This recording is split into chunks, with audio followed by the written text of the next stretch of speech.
Tuna hianin MPGSU summer people ho shooting kan name no meka he kanzai pol member tour soprano control to alto chami soprano chami o changchong chungin he aron kalani tuna hian he kan mek do na kan keyboardist invisible chair a chumeka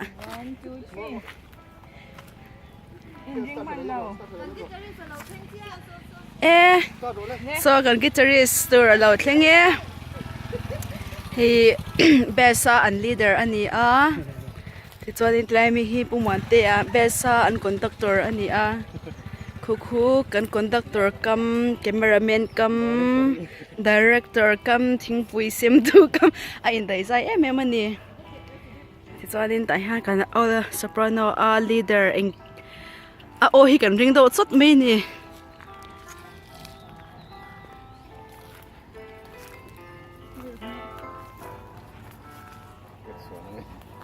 lang rin lang yun ang mata. Sorry. Kang ito atong yan. Kita ki na atlo ka kimi ki Singapore vela akal don ni Oma. Kage pa si amoy matunlay chu. Anh bơi lâu không ạ?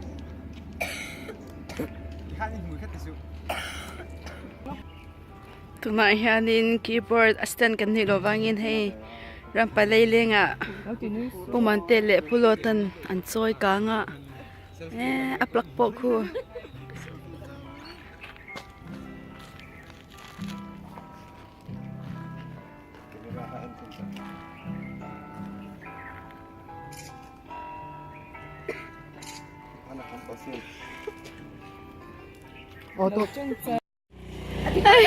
Doon na loob, marong tanang ka.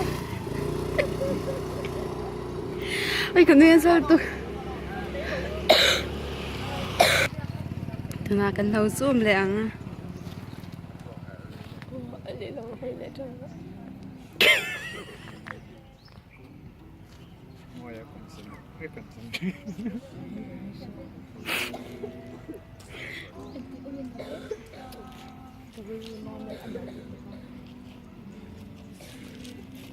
Ito niya sumasaka na straight pa.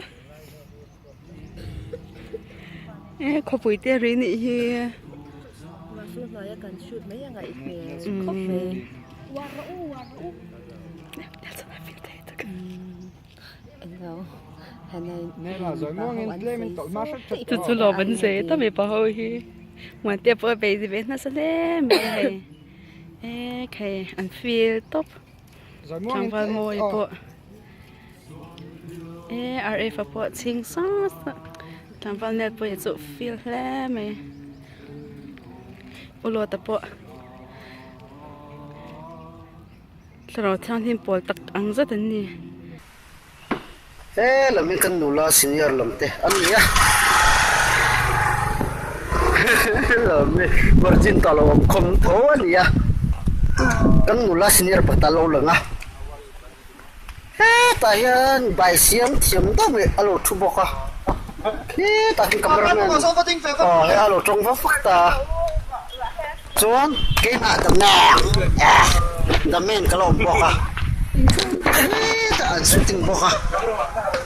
Hian in tuna hian in location number 3 scene 3 hey Anthony hey container RF hey kan China best nal puya tuna hian in heta kan campus chunga thoni tuna kan shooting na tur hun hi hey cycle te unlock meka kan producer le control to chuanin heta hian in kan extra crew guitar looking tour te phone lo thlang tour ti vel ten nia so dai kan phejel sonin small gate ania helama kan phe ero hi chuanin chemistry building ania ten lai hi amin ka shemei lo engem mani modeling and designing ti vel ania achung so lo mai thei ani lawa lai kan shooting na mun tour hi mushroom kalkong ania hei thlai lampang borak chu thli athu hera buin hi me ni som ni le pariat ani tuna hianin kan camera crew te nim pa cha meka Hei ka pamlo mi. hei kan director kam Ani nam. Ani nam. hepa hi siwa mi pa azo pa zinga phun cha ber ani a I athu soi hi pakhat ma oi thlak om lawa Ani nam. Pangai mel thala tok ka ti ka chu.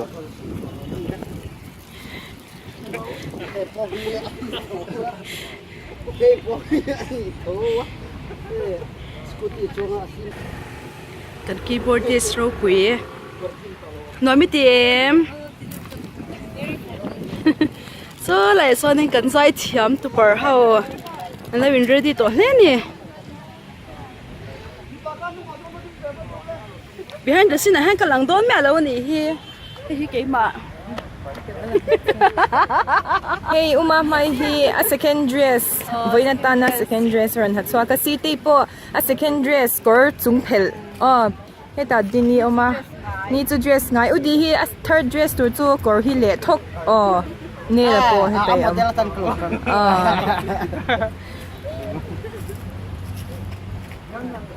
Kanin rem le me kani hi last scene. Campus atana last scene. Shoot rin. So an hita hen ma shoi man ro din lo tlan thi lok loka. So la ya so na joy tu te an loading boka cameraman producer assistant le eng kim kitar keng te